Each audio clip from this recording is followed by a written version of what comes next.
সুপ্রিয় দর্শক, স্বাগত জানাচ্ছি। যদি কাউকে প্রশ্ন করা হয় বিশ্বের সবচেয়ে বড় বদ্বীপ কোনটি, খুব সহজে উত্তরে বলে দেবেন বাংলাদেশ। কিন্তু এই বদ্বীপ কিভাবে হলো তা না জানলেও চলবে। আর এই বদ্বীপটি প্রাকৃতিক সৌন্দর্যের ঠসা এক দেশ। নদীমাতৃক এই দেশের নতুন সম্ভাবনার নাম হলো বঙ্গোপসাগর। জলবায়ুর বিরূপ প্রভাব মোকাবেলা করে টিকে থাকা দেশ নতুন করে আশার আলো জাগিয়ে তুলেছে। আর তা হলো বঙ্গোপসাগরের বুক চিরে আরেকটি বাংলাদেশ জেগে উঠেছে। জেগে ওঠা সেই চরাঞ্চলের পরিমাণ কত জানেন কি? বিচ্ছিন্ন এই চরাঞ্চল নিয়ে সরকারের কি পরিকল্পনা রয়েছে? এবার এই চরাঞ্চল মূল ভূখণ্ডের সাথে যুক্ত হতে যাচ্ছে, কিন্তু কিভাবে? আর এসব জমিতে ফসল চাষ করে দারিদ্রতা দূর করে বিশ্বের বুকে মাথা তুলে দাঁড়াতে চায় বাংলাদেশ। আর এই প্রক্রিয়াই বা কি হতে যাচ্ছে? ভিডিও জুড়ে থাকছে এসব খবরেরই বিস্তারিত। তথ্যটি অন্যকে জানাতে শেয়ার করতেই পারেন। দর্শক, চলুন চলে যাই মূল ভিডিওতে।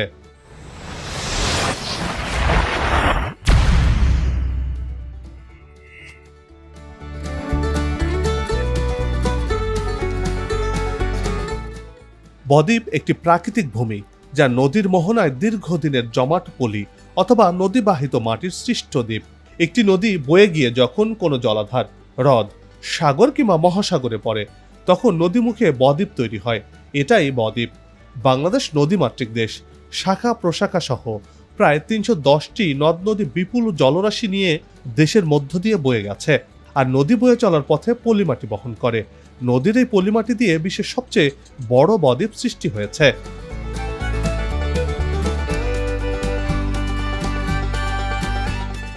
আর এদেশের নদীগুলো মায়ের মতো আদর দিয়ে, তার সুস্বাদু জল দিয়ে সবুজ শ্যামল বাংলাকে লালন করছে। এই নদীগুলো মায়ের সাথেই তুলনীয়। সবুজের চাদরে মোড়ানো অপরূপ সৌন্দর্যের আরেক নাম বাংলাদেশ। ষড়ঋতুর এই দেশ এক এক সময়ে এক একভাবে ধরা দেয়।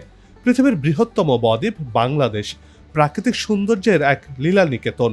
এদেশে রয়েছে উঁচু নিচু পাহাড়, সুনীল সাগর, অবারিত মাঠ, সুবিস্তৃত সুনীল আকাশ, যা এক অপূর্ব চিত্তহারী সৌন্দর্যের সৃষ্টি করেছে। এদেশে প্রাকৃতিক সৌন্দর্য সবাইকে মুগ্ধ করে। নদী বিধৌত সরস ভূমি বলেই এদেশের মাটি এত উর্বর।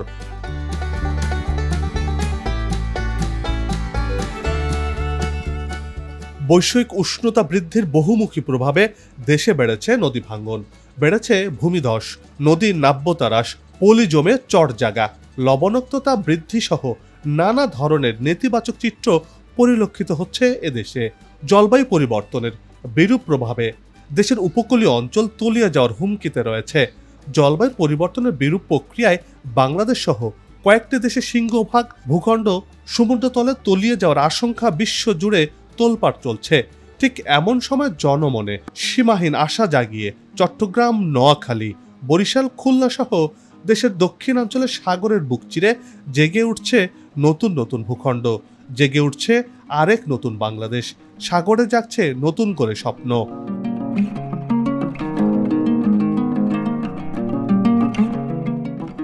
উজানি নদীর পানিবাহিত পলি জমে সাগরের বুকে জেগে উঠছে শতাধিক ছোট ছোট দ্বীপ। কোনোটি জোয়ারে ডুবে যায়, ভাটায় আবার ভেসে ওঠে। কোনোটির কিছু অংশ জোয়ারেও ডোবে না। একটু পানির নিচে থাকা নতুন করে জেগে ওঠা এসব ভূমির পরিমাণ প্রায় ৩৩,০০০ বর্গ কিলোমিটার বলে মনে করছেন বিশেষজ্ঞরা।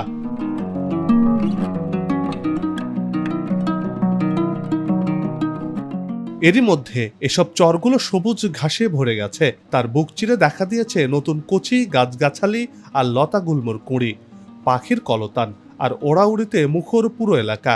পশ্চিমের বঙ্গোপসাগর থেকে ঢেউ এসে আসছে পড়ছে বিস্তৃত প্রান্তরে। এমন এক মনোমুগ্ধকর দৃশ্য। সমুদ্রের বুকে জেগে উঠেছে নতুন স্বপ্ন, হাতছানি দিচ্ছে বাংলাদেশের নতুন ভূখণ্ডের।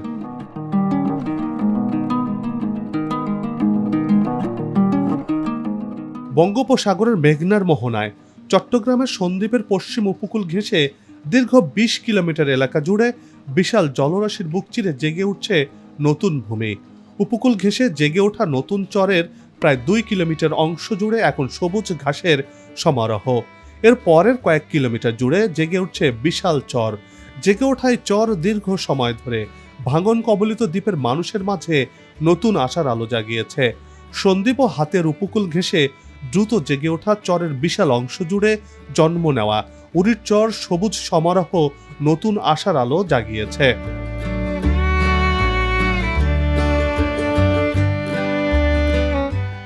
এক কথায় আগামী 1 দশকে সমুদ্রের বুকের এই চরাঞ্চল মিলে বিশাল আয়তন হবে। বিশেষজ্ঞরা বলছেন, নিঝুম দ্বীপ থেকে মুক্তারিয়া ঘাট সহ কয়েকটি স্থানে ক্রস ড্যাম আর প্রযুক্তিগত উদ্যোগ নেওয়া হলে আগামী কয়েক বছরের মধ্যে এই এলাকার আয়তন দাঁড়াবে প্রায় 15,000 বর্গমাইল। প্রতি বছর নোয়াখালীর উপকূলীয় এলাকায় 70,000 হেক্টর ভূমি জেগে উঠছে।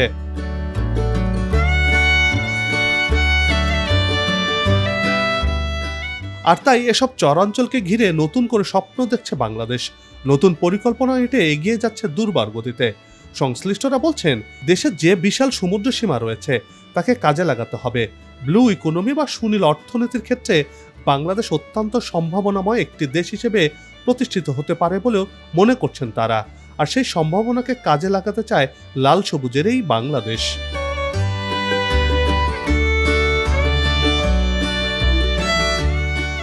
জানা গেছে 1970 থেকে 71 সালের দিকে সন্দ্বীপের উত্তর পশ্চিম দিকে মেঘনা নদীর মোহনায় উড়ির চর দ্বীপটি জেগে ওঠে।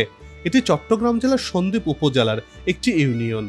2007 সালের তথ্য মতে উড়ির চর ইউনিয়নের আয়তন 26,000 একর বা 105.23 বর্গ কিলোমিটার।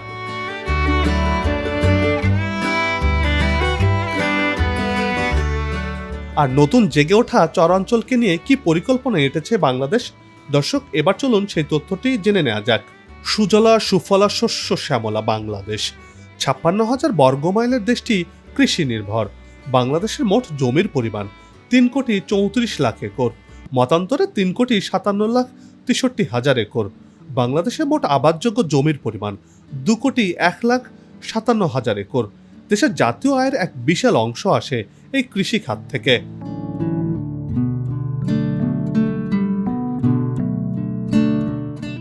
এই উড়ির চরকে নোয়াখালী জেলার মূল ভূখণ্ডের সঙ্গে যুক্ত হতে যাচ্ছে। এজন্য সমুদ্র থেকে প্রায় 10,000 হেক্টর ভূমি পুনরুদ্ধারের সিদ্ধান্ত নিয়েছে সরকার। কোম্পানিগঞ্জ ও সুবর্ণচর উপজেলার 7 কিলোমিটারেরও বেশি লম্বা ক্রস ড্যাম ও টাই বাঁধ নির্মাণের মাধ্যমে এ যোগাযোগ স্থাপন করতে চায় সরকার।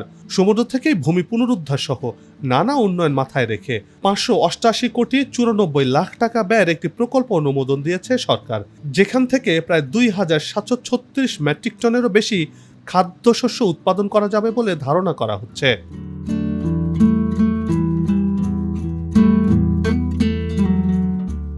ভূমি পুনরুদ্ধারের জন্য উড়ির চর নোয়াখালী ক্রস ড্যাম নির্মাণ প্রকল্পটি বাস্তবায়িত হলে উড়ির চরের সঙ্গে নোয়াখালীর মূল ভূখণ্ডের যোগাযোগ স্থাপন হবে। স্থানীয় জনসাধারণের শিক্ষা, স্বাস্থ্য, চিকিৎসা নিশ্চিত করা যাবে এবং নিরাপত্তা ব্যবস্থার সার্বিক উন্নয়ন হবে। কৃষি জমি ভাঙনের হাত থেকে রক্ষার মাধ্যমে কৃষি উৎপাদন বাড়ানো, স্থানীয় পর্যায়ে খাদ্য নিরাপত্তা বাড়ানো, আর্থসামাজিক উন্নয়ন এবং কর্মসংস্থান বাড়ানোর মাধ্যমে প্রকল্প এলাকার দারিদ্র্য কমানো সম্ভব হবে বলে জানিয়েছেন সংশ্লিষ্টরা।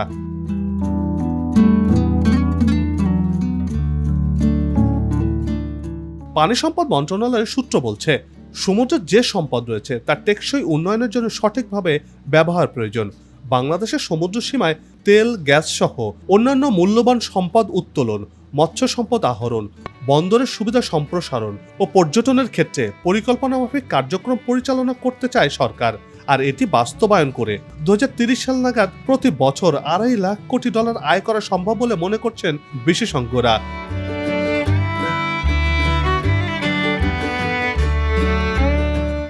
ব্লু ইকোনমি বা সুনীল অর্থনীতির ক্ষেত্রে বাংলাদেশ অত্যন্ত সম্ভাবনাময় একটি দেশ। তার প্রথম অর্জন সমুদ্রের গভীর থেকে 10,000 হেক্টর জমি উদ্ধার করা, আর এটি বাংলাদেশের স্থলভাগে অন্তর্ভুক্ত হচ্ছে। নতুন এই জমিতে স্থায়ীভাবে সবকিছুই করা যাবে। দীর্ঘদিন স্টাডি করেই প্রকল্প নেওয়া হয়েছে বলে জানিয়েছে সংশ্লিষ্ট সূত্রগুলো। প্রকল্পটি সঠিকভাবে বাস্তবায়ন হলে দেশে কৃষি জমি বাড়বে, কৃষিখাত আরও স্বনির্ভর হবে।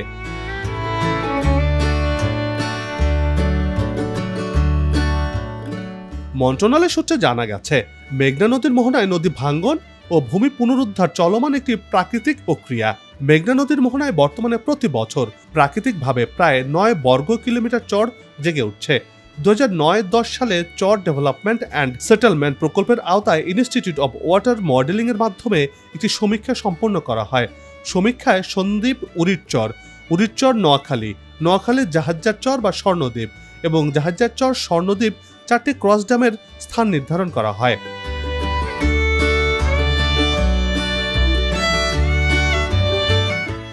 নতুন ভূমি খুলে দিয়েছে সম্ভাবনার নতুন দুয়ার, কারণ নতুন ভূখণ্ডে ভূমিহীনদের পুনর্বাসন করা, কৃষি উৎপাদন বাড়ানো ও বেকারত্ব কমানোর সুযোগ তৈরি করেছে। ফলে এসডিজি বাস্তবায়ন আরো সহজ হবে বলে মনে করছেন বিশ্লেষকরা। চর হচ্ছে দেশে শস্য ভাণ্ডার। চরে পলিমাটির কারণে এখানকার জমিতে ফসল বেশি হয়, আর বাংলাদেশের অপার সম্ভাবনাময় চরাঞ্চলগুলোতে প্রায় 30 ধরনের ফসলের চাষ হয়, আর এসব জমিতে বছরে 2 বার ফসল ফলানো সম্ভব বলেও গবেষণায় উঠে এসেছে।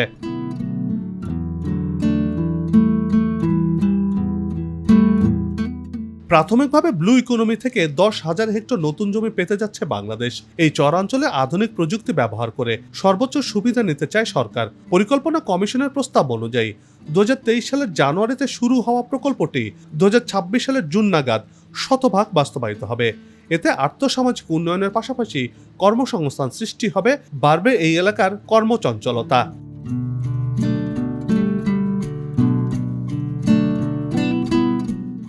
সাগরের বুক চিরে জেগে ওঠা নতুন ভূমিতে নতুন স্বপ্নে সাজুক সোনার বাংলাদেশ।